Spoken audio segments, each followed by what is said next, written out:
नमस्कार, आप देख रहे हैं हॉर्नबिल टीवी और मैं हूं आपके साथ निशी भाटिया। बुलेटिन की शुरुआत करेंगे उत्तराखंड से आई कुछ खास खबरों के साथ।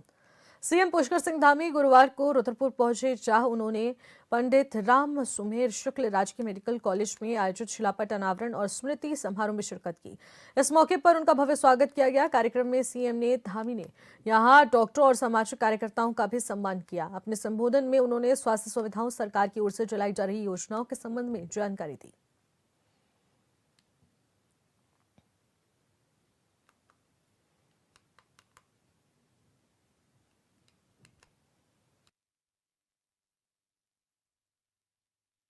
के साथ साथ श्री राम सुमेर शुक्ल जी ने तराई कॉलोनाइजेशन योजना के अध्यक्ष रहते हुए भी इस तराई क्षेत्र के विकास में बहुत अतुलनीय योगदान किया और आज ये पूरा क्षेत्र रचा बसा है। तो उसकी आधारशिला शुक्ल जी की दूरदृष्टि और उसका जो समर्पण है उसी का परिणाम है।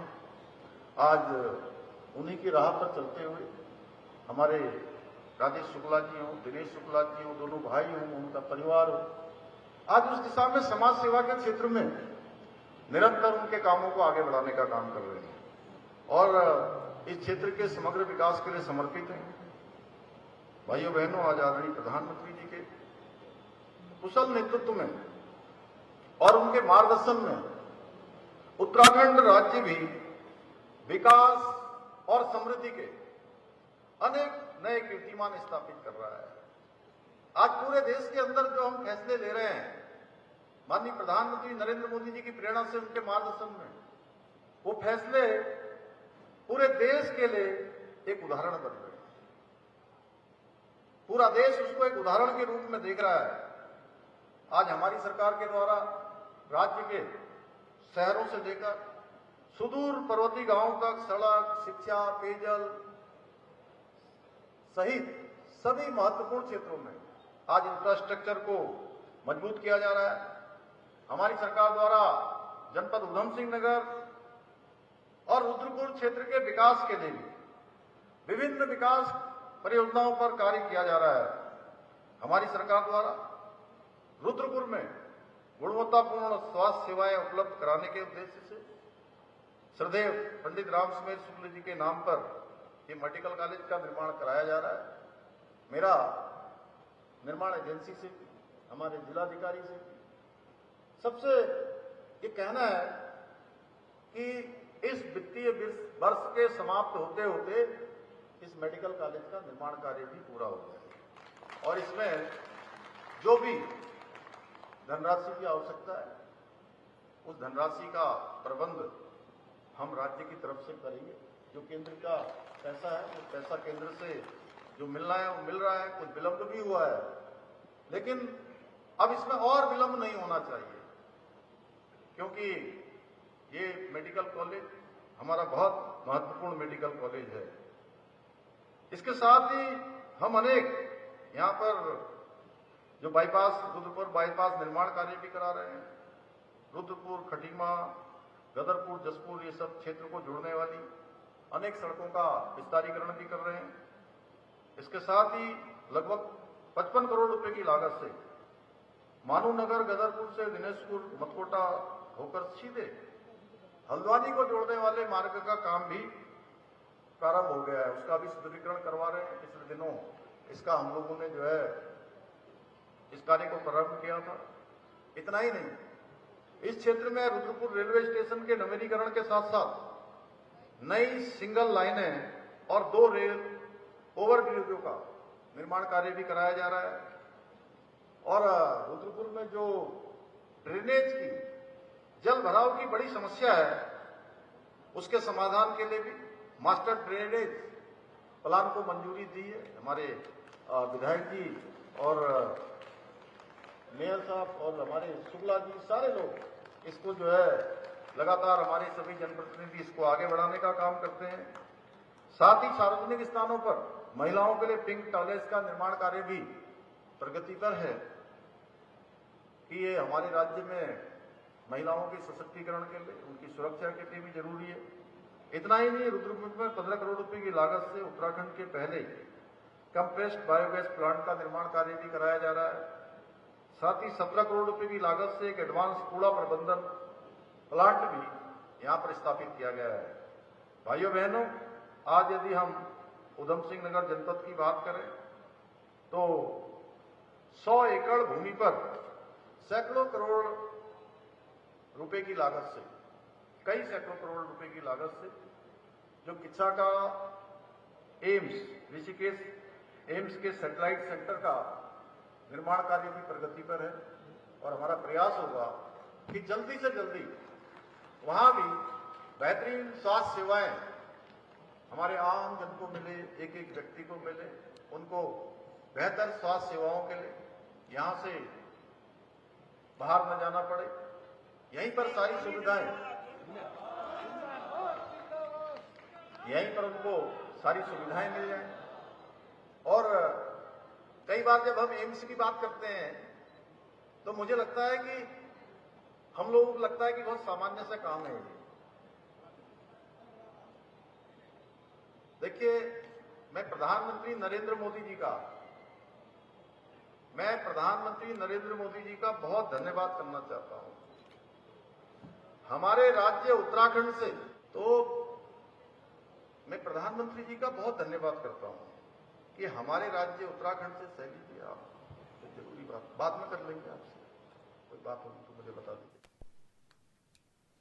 कांग्रेस नेता हरक सिंह रावत इन दिनों अपने बयानों को लेकर चर्चाओं में हैं। हरक सिंह रावत ने बीजेपी के नेता विनोद चमोली, सतपाल महाराज के बाद अब रमेश पोखरियाल निशंक, तीरथ सिंह रावत और त्रिवेंद्र सिंह रावत, साथ ही मुख्यमंत्री पुष्कर सिंह धामी पर भी बड़े बयान दे दिए हैं। उनका कहना है कि इन नेताओं का बैकग्राउंड मैं जानता हूं, सब कुछ मुझे पता है। हरक सिंह रावत ने पूर्व मुख्यमंत्री निशंक पर भी उनकी शिक्षा को लेकर कटाक्ष करते हुए कहा कि वो कितने पढ़े लिखे हैं मुझे पता है। बीजेपी के इन सभी नेताओं के बारे में अगर मैंने कुछ ज्यादा खोल दिया तो ये कहीं के नहीं रहेंगे।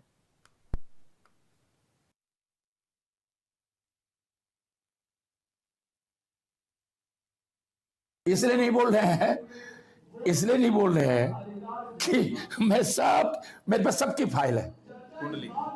जैसे निशंक जी की मुझ पे दमदेवल से 3rd डिवीजन में पास किया,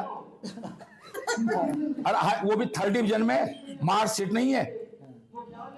निशंक जी की दमदेवल से हाई स्कूल की मार्कशीट नहीं है, उसी टीसी है, टीसी ट्रांसफर, टीसी है, मेरे पास फाइल है, टीसी है।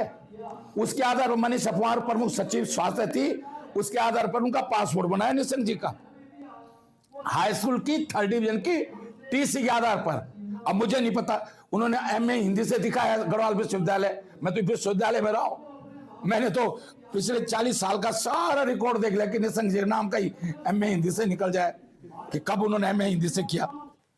हरक सिंह रावत का बीजेपी नेताओं पर व्यक्तिगत वार और टिप्पणियों पर बीजेपी विधायक मनोज चमोली का करारा जवाब भी सामने आया। चमोली का कहना है कि बयान हम भी दे सकते हैं, लेकिन हम उनकी तरह राजनीति का स्तर नहीं गिरा सकते। उन्हें जिस तरीके से बयानों में व्यक्तिगत टिप्पणियों से उन्हें बचना चाहिए था, वो वहां पर पीएचडी को लेकर लगातार बात कर रहे हैं, लेकिन जिस तरह की भाषा का उपयोग किया जा रहा है उससे उनकी पढ़ाई पर भी खुद ही सवाल उठ रहे हैं।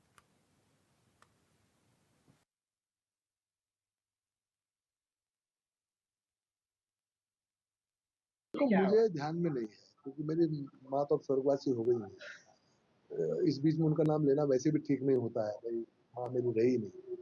अगर वो आज जिंदा होती तो मैं पूछता जरूर कि क्या आपने कभी हरक सिंह जी से ऐसी बात कही? तो वो उनको पुत्रवत मानती थी, उन्होंने खुद ही कहा वहाँ खाना खा रहे थे, खाना खाते आते थे, सब रहते थे।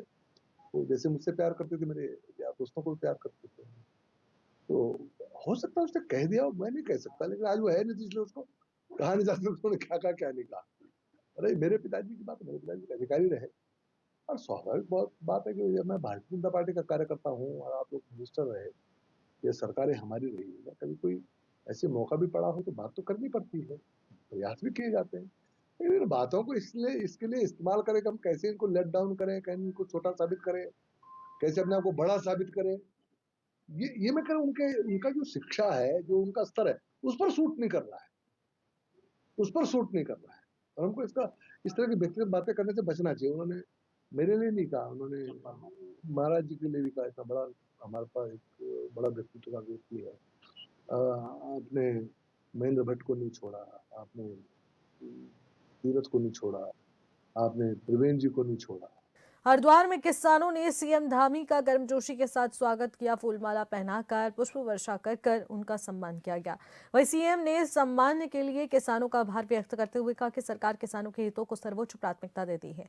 गन्ने का मूल्य बढ़ाकर 405 प्रति क्विंटल कर दिया गया है, जो कि पिछले साल से 30 ज्यादा है। मुख्यमंत्री ने स्पष्ट कहा है कि चीनी मिलों को किसानों का भुगतान समय पर करना ही होगा और जहां भी कहीं भी देरी या फिर अनियमितता पाई जाएगी वहां तुरंत एक्शन होगा।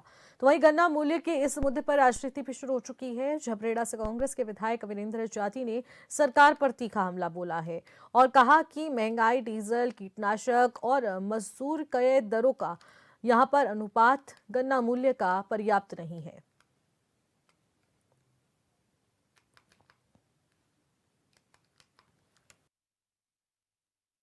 देखिए, हम लोगों ने सदन में भी बहुतों बार मांग रखी है। हम लोगों ने सदन में भी कहा है कि भाई बढ़ती हुई महंगाई, डीजल, कीटनाशक और जितने भी मजदूर या लेबर हम कहें, उसके सापेक्ष में गन्ने के मूल्य की वृद्धि की जाए।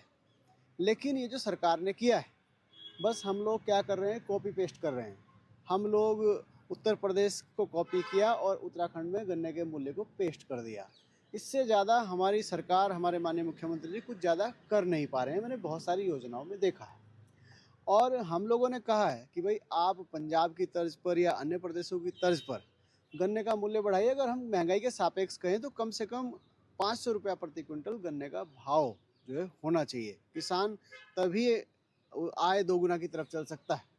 और मैं आपके सभी के मीडिया बंधुओं के माध्यम से ये कह देना चाहता हूँ कि माननीय मुख्यमंत्री जी और सरकार के जितने भी अधिकारी लोग हैं, मैं उनसे भी कहना चाहता हूँ कि जैसे माननीय मुख्यमंत्री जी परसों गन्ना चूस करके या फिर हरिद्वार हेलीपैड पे स्वागत करा करके जैसे आप गन्ना किसानों से वाहवाही लूट रहे हैं, और ये वाहवाही मैं कहूँगा झूठी वाहवाही है। देहरादून में जिलाधिकारी सविन बंसल ने केदारपुरम अवस्थित राजकीय नारी निकेतन, बालिका निकेतन और बालिक गृह और शिशु सदन का औचक निरीक्षण कर व्यवस्थाओं का जायजा लिया। इस दौरान उन्होंने निकेतन में निवासरत महिलाओं, बालिकाओं और अधिकारियों से आवश्यकताओं और समस्याओं की जानकारी ली। जिलाधिकारी के निर्देश दिए जाने पर संस्था ने यहां पर निवासरत महिलाओं, बालक और बालिकाओं को सुरक्षित, स्वच्छ और अनुकूल वातावरण मिल सके, इसके लिए अधिकारी नियमित मॉनिटरिंग करना सुनिश्चित करें।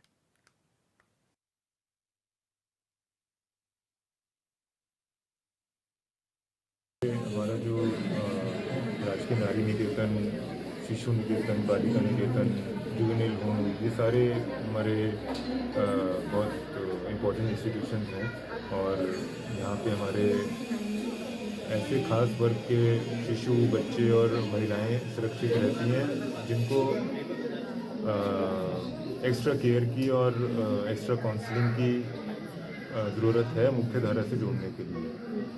और इसमें बच्चों को स्कूल से लिंक करवाना, उनको जो ट्रॉमा से वो कभी अफेक्ट हुए होंगे तो उनका बिहेवियरल चेंजेस और मेंटल ट्रांसफॉर्मेशन में हमारे यहाँ पर एक्सपर्ट्स हैं और टीचर्स हैं, नर्सेज हैं, वो मदद करते हैं। और इनकी जो मटीरियल रिक्वायरमेंट्स हैं वो भी पूर्ण की जा रही है हमारे जिला योजना से भी और हमारी खरीद न्यास से भी, और उसकी मॉनिटरिंग भी तक हो रही है। हमारी भी जो कुछ इंफ्रा रिक्वायरमेंट्स हैं, जैसे कुछ सिविल निर्माण होने हैं, सीवर लाइन, वाटर रिक्वायरमेंट के लिए ओवरहेड टैंक, ट्यूबवेल्स या फिर एडिशनल डोरमेट्रीज, उस सब के लिए फंड्स स्वीकृत किए जा चुके हैं और उसका कार्य प्रगति पर है और ये निर्देशित किया गया है कि इसको त्वरित गति से पूर्ण भी करें। सर, आपने खबरों में आगे बढ़ेंगे। देश भर के लोको पायलट अपनी मांगों को लेकर 48 घंटे का उपवास कर रहे हैं, जिसमें देहरादून के 70 लोको पायलट्स भी शामिल हैं। हालांकि इस दौरान ट्रेन संचालित होती रहेंगी और यात्रियों को परेशानी नहीं होगी। ऑल इंडिया लोको रनिंग स्टाफ एसोसिएशन मुर्दाबाद के यहाँ पर नारे भी लगाते नजर आए और ऐसे में यहाँ पर मंडल अध्यक्ष सकराम मीणा ने कहा है कि लोको पायलट लंबे समय से कई अहम मांगों को लेकर सजग नजर आते हैं और अभी तक कोई ठोस कार्रवाई नहीं की गई। लोको पायलटों की किलोमीटर भत्ते से संशोधन, नियमित भर्ती निकालकर स्टाफ की कमी को दूर करना और लोकोमोटिव में शौचालय की व्यवस्था करने जैसी कई मांगे शामिल हैं।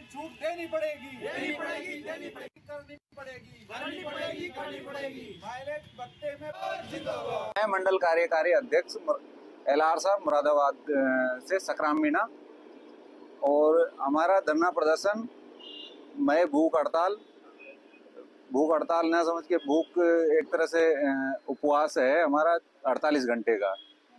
ये मुख्यतः हमारी दो मांगों को लेकर है, क्योंकि 1/1/2024 से जैसे ही डीए में 50% से वृद्धि हुई, उसके बाद सभी के भत्तों में 25% की बढ़ोतरी हो गई। लेकिन जो रनिंग स्टाफ है, जो लोको पायलट है, जो रेलों का संचालन करते हैं, उनको मिलने वाले माइलेज भत्ते में अभी तक बढ़ोतरी नहीं की गई है, जिसको लेकर हमारे मातृ संगठन एलआरसा द्वारा समय समय पर धरना प्रदर्शन, विरोध प्रदर्शन किए गए हैं। यही समस्या है, अगर आप ये कहें तो ना तो रेस्ट समय पे मिल पाता है, दूसरा छुट्टी भी समय पे नहीं मिल पाती है, वैकेंसी फिलअप हो नहीं रही है, लगातार रिटायरमेंट हो रहे हैं, लेकिन जो नई वैकेंसी है वो भरनी चाहिए, वो भर नहीं रही है। दूसरा, सभी विभागों में जो है कोई बाउंडेशन नहीं है। हमारे विभाग में इतनी बाउंडेशन लगाई जा रही है कि बायोमेट्रिक केवल हमारे विभाग में हो रहा है, ठीक है, और एम्बुश चेकिंग होता है कि हमने कहीं शराब का सेवन तो नहीं किया है। ड्यूटी से पर जाने से पहले और ड्यूटी से आने के बाद दोनों में जो है ब्रीथलाइजर टेस्ट होता है। एम्बुश चेक बीच में भी कहीं पर भी वो हमारा चेकिंग कर सकते हैं। दूसरा, कैमरे लगा दिए गए हैं केबिन में, हमारी प्राइवेसी को पूरी तरह भंग कर दिया गया। हम आगे बढ़ेंगे। ज्योतिर्मठ के लांशी पोखनी में इन दिनों जंगली भालुओं के साथ साथ ग्रामीण अब गुलदार के आतंक की दोहरी मार झेलने को मजबूर हो गए हैं। गुरुवार को गांव के समीप ही 4 पत्ती लेने गई कुछ महिलाओं और बच्चों पर घात लगाए बैठे गुलदार ने अचानक से हमला कर दिया। गनीमत रही कि इस दौरान महिलाओं के शोर मचाने पर कुत्तों ने गुलदार को वहां से भगा दिया।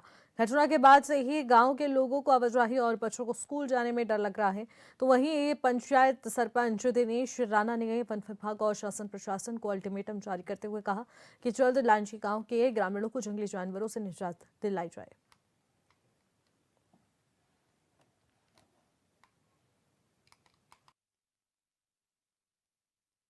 मैं लगातार 3-4 दिनों से आवाज उठा रहा हूं, सरकार तक और वन विभाग तक मैं लगातार संपर्क में हूं, लेकिन सबका कोई अच्छा रिस्पॉन्स नहीं है। और आज सुबह हमारी गांव की महिला अपने गाय बच्चों के लिए चारा पत्ती के लिए गए, लेकिन वहां पे जो है बाघ जो है घात लगाए बैठा था और वो हमारी महिलाओं पर हमला करने के लिए गया, लेकिन वहां पे कुत्ते रहे और कुत्तों ने उन महिलाओं की जो जिंदगी को बचाया है।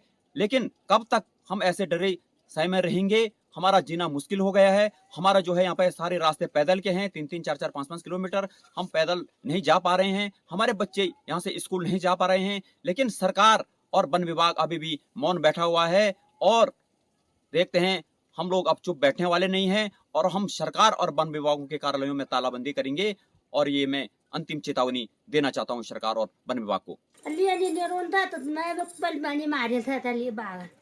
तब मैंने सब मोड़ता बट ऐसे तब गैस भागता पहले मैंने मारिल था भागन मैं छोड़ था आज। मेरा शासन प्रशासन से निवेदन है कि हमारे गांव में भालू और शेर ने इतना आतंक कर दिया है कि हमें जीना खाना मुश्किल हो गया। हम आज सुबह लगभग 9 बजे घर से निकले चारा लेने के लिए गाय को, लेकिन वहाँ शेर ने इतना हमला किया, कुमारी रीना और वेदिका और कल्पी देवी वो, और हमारी जान बचाई है कुत्ते ने। यदि हमारे साथ में कुत्ता न रहता तो उस शेर ने हम इन तीनों को खा जाता वो। लेकिन मेरा शासन प्रशासन से निवेदन है, हम 5-7 दिनों से चिल्ला रहे हैं, हमारी कोई नहीं सुन रहा है। हमारा क्या होगा? वीक बाग रात भर हम दिन में रात भर बच्चा हो सब लगे, हम दरवाजा बंद के छोटा छोटा बच्चा छोड़ के सब रीक बाग आतंक रात भर अलग फैले हैं। और सुबह भी हम अब घास हुआ था तो भी गोट आ रहे तो हम पाँव से तो भी घास जाने थे, हम घास गए तो घास तो हम दगड़ी कुकुर से जब कुकुर वजह से हम दगड़ी हमारी जान बची, नहीं तो हम खेल सकते हैं बागर। तो हम सीटी मारी तब बच्चों का रीना और वेदिका और कल्पी देवी और यहाँ पर सारे गाँव वाले गाँव लोड़े हम घास में जाए संभाले हुआ नहीं जाए अब तो हम पर बागर हमारा केलवा तुम कुछ कर भाई ये जंगलात हो कुछ ना कुछ वैसा कर तो तेन खूब बना गाँव पार भी दिखो ये भी दिखो वोट दियो ये दियो तय दियो हम स्वेर नहीं हमारे गाँव की बोले हम कने के आगे बाड़ा बोले हम है कि नहीं बस और क्या बोल सके ना अगर ये पर मानना समझन तुम तो हमारे गाँव भी देखा बेटी बार भी देखा अन्य समझन तो नहीं।